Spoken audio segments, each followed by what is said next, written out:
Hello दोस्तों, आज हम जानेंगे कि विदेश व्यापार महानिदेशालय यानी कि डीजीएफटी ने लैपटॉप और कंप्यूटर संबंधित उपकरणों के आयात पर प्रतिबंध लगा दिया है। हाँ जी, आपने बिल्कुल सही सुना कि डीजीएफटी ने कंप्यूटर और संबंधित उपकरणों को आयात पर प्रतिबंध लगा दिया है।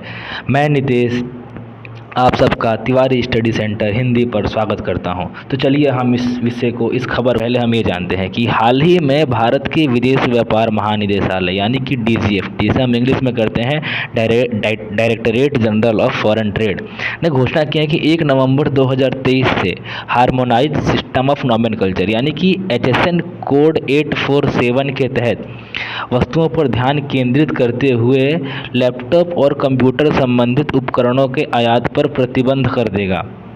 यह जो प्रतिबंध लगेगा वो 1 नवंबर 2023 से लगेगा। कब से? 1 नवंबर 2023 से लगेगा। यह प्रतिबंध बैगेज नियमों के तहत आयात पर लागू नहीं होगा। जो बैगेज नियम के तहत आयात होगा उस पर लागू नहीं होगा। अब ये इसमें है कि डाटा प्रोसेसिंग मशीनों को HSN कोड 847 के तहत वर्गीकृत किया गया है। अब हम सबसे पहले ये देखेंगे इसके बाद कि इलेक्ट्रॉनिक उपकरणों पर आयात प्रतिबंध लगाने के कारण क्या थे। आखिर डीजीएफटी ने इसके आयात पर प्रतिबंध क्यों लगाया। ठीक, अब इन प्रतिबंधों का उद्देश्य घरेलू विनिर्माण को बढ़ावा देना, विदेशी आयात विशेष रूप से चीन से आयात पर निर्भरता को कम करना एवं भारत के प्रौद्योगिकी क्षेत्र में आत्मनिर्भरता को बढ़ाना है। पहला कारण ये है। ठीक, दूसरा कारण कि आईटी हार्डवेयर के लिए उन्नत उत्पादन आधारित प्रोत्साहन, जैसे कि हम इंग्लिश में कहते हैं प्रोडक्शन लिंक इनिशिएटिव स्कीम, के माध्यम से घरेलू उत्पादन को बेहतर करने के सरकारी योजनाओं के या सरकारी प्रयासों के अनुकूल है। तीसरा कारण है कि प्रतिबंधों के उद्देश्य संभावित सुरक्षा कमजोरियों वाले इलेक्ट्रॉनिक हार्डवेयर के प्रवेश को रोकना है। जो सुरक्षा कमजोरियों वाले इलेक्ट्रॉनिक हार्डवेयर है उसके प्रवेश को रोकना है देश के अंदर, जो संवेदनशील व्यक्तिगत एवं उद्यम डेटा को समझौता करते हैं। ठीक, अगला, आयात को प्रतिबंध कर सरकार का लक्ष्य स्वदेशी निर्माताओं के लिए अपने वैश्विक पदचिन्ह फुटप्रिंट का विस्तार करने की दिशा में अनुकूल वातावरण बनाना है। यानी वो विश्व में स्वदेशी निर्माताओं को एक पहचान दिलाने की कोशिश कर रहे हैं। अगला, प्रतिबंध का बाजार और उपभोक्ताओं पर प्रभाव। इसका प्रतिबंध का बाजार और उपभोक्ताओं पर क्या प्रभाव पड़ेगा। पहला आता है कि लैपटॉप तथा संबंधित उपकरणों के आयात प्रतिबंध से आपूर्ति श्रृंखला में व्यवधान उत्पन्न हो सकता है, जिससे बाजार में कुछ लैपटॉप मॉडल की उपलब्धता भी प्रभावित हो सकती है। सेकंड आता है कि इस नीति के अल्पावधि के लिए आपूर्ति संकट उत्पन्न होने की संभावना है। कम समय के लिए आपूर्ति संकट हो सकता है। कुछ आयातकों को लाइसेंस के लिए आवेदन करना होगा और अनुमोदन की जब तक लाइसेंस अप्रूव नहीं हो जाता तब तक उसके लिए वेट करना होगा। इससे क्या होगा कि इससे बाज़ार में लैपटॉप, टैबलेट, पर्सनल कंप्यूटर और सर्वर संबंधित कीमतों में वृद्धि होने के साथ साथ उपलब्धता में कमी भी आ सकती है। यानी कि लैपटॉप, कंप्यूटर, टैबलेट, इन सब वस्तुओं की कीमतों में वृद्धि हो जाएगी। घरेलू विनिर्माताओं को इन प्रतिबंधों का लाभ हो सकता है। कैसे? क्योंकि आयात सीमित होने के कारण उपभोक्ता स्थानीय रूप से निर्मित लैपटॉप की ओर रुख कर सकते हैं। यानी कि निर्मित लैपटॉप और स्वदेशी रूप से निर्मित लैपटॉप, स्वदेशी रूप से निर्मित टैबलेट, इन सब का वो रुख कर सकते हैं, इन सब की तरफ जा सकते हैं। इसके बाद है कि यह प्रतिबंध घरेलू लैपटॉप विनिर्माण क्षमता के विकास को प्रोत्साहित कर सकता है। कि देश के अंदर जो घरेलू लैपटॉप का निर्माण क्षमता है वो प्रोत्साहित कर सकते हैं, जिसके परिणाम स्वरूप अधिक उन्नत और प्रतिस्पर्धी उत्पाद तैयार हो सकेगी।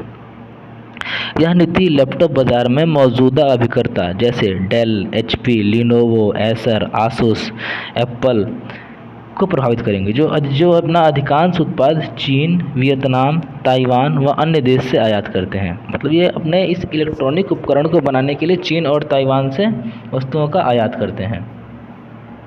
ठीक, उन्हें या तो अपना उत्पादन भारत में करना होगा या उत्पादों को उन स्थानीय निर्माताओं से लेना होगा जो उन्हें गुणवत्ता मानकों को पूरा करते हैं। दो ऑप्शन है इनके पास। पहला, या तो उत्पादन भारत में करना होगा या फिर उन स्थानीय निर्माताओं से लेना होगा जो इनकी उत्पादन गुणवत्ता के मानकों को पूरा करते हैं। ठीक, अगला है कि यह नीति नवागतों एवं स्थानीय निर्माताओं के लिए अवसर प्रदान करेगी।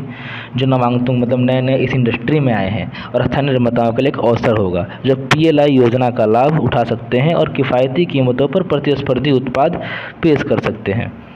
अब आता है पहचान प्रणाली, यानी कि जो HSN के बारे में हमने पढ़ा था, आगे देखा था, उस HSN के बारे में हम देखेंगे कि उसकी पहचान क्या है। HSN एक ऐसी प्रणाली है जो अंतर्राष्ट्रीय स्तर पर कारोबार किए जाने वाले प्रत्येक उत्पाद के लिए एक अद्वितीय कोड निर्दिष्ट करती है, कोड देती है किसी भी अंतर्राष्ट्रीय स्तर पर व्यापार किए जाने वाले वस्तु के लिए।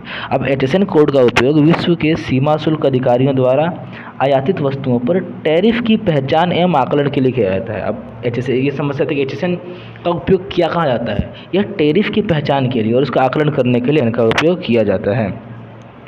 इसका उपयोग व्यापारियों तथा निर्यातकों द्वारा अपने उत्पाद की घोषणा एवं उत्पत्ति के नियमों का अनुपालन के लिए भी किया जाता है।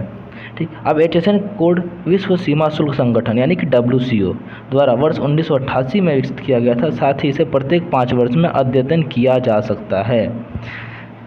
ठीक, तो इसके बाद हम देखेंगे DGFT के बारे में कि DGFT से हमने ऊपर देखा था कि जिसने कि लैपटॉप और कंप्यूटर संबंधित उपकरणों के आयात पर प्रतिबंध लगा दिया है, जो कि 1 नवंबर 2023 से प्रभावी होगा। उसके बारे में हम थोड़ा सा देखते हैं, यानी DGFT के बारे में। DGFT वाणिज्य और उद्योग मंत्रालय के अंतर्गत एक सरकारी निकाय है। ये ध्यान रखना है कि सरकारी निकाय है जो देश की विदेशी व्यापार नीति को लागू करता है। DGFT की स्थापना 1991 में आयात और निर्यात के मुख्य नियंत्रक के स्थान पर की गई थी। विदेशी व्यापार महानिदेशक DGFT का नेतृत्व करता है। विदेश व्यापार जो महानिदेशक है वो DGFT का नेतृत्व करता है। इसका मुख्यालय कहाँ पे है? नई दिल्ली में है। DGFT विभिन्न योजनाओं एवं उपायों के माध्यम से विदेशी व्यापार को विनियमित करने के साथ बढ़ावा देता है, जैसे लाइसेंस, प्राधिकरण, प्रमाण पत्र, प्रोत्साहन पत्र, ये सब देने का काम करता है DGFT निर्यातकों तथा आयातकों को मार्गदर्शन और सहायता भी प्रदान करता है। आयातक और निर्यातकों को मार्गदर्शन और सहायता प्रदान करता है। साथ ही व्यापार से संबंधित मुद्दों पर अन्य मंत्रालय, विभाग, संस्थाओं एवं हितधारकों का समन्वय भी करता है। तो दोस्तों, आज हमने जाना कि DGFT ने लैपटॉप और कंप्यूटर संबंधित उपकरण के आयात पर प्रतिबंध लगा दिया है, जो कि 1 नवंबर 2023 से प्रभावी होगा। उसके पहले आयात कर सकते हैं। तो दोस्तों, यदि वीडियो आपको अच्छी लगी हो तो लाइक करें, शेयर करें, सब्सक्राइब करें और ऐसे ही वीडियो को पाने के लिए बेल आइकन को दबाना ना भूलें।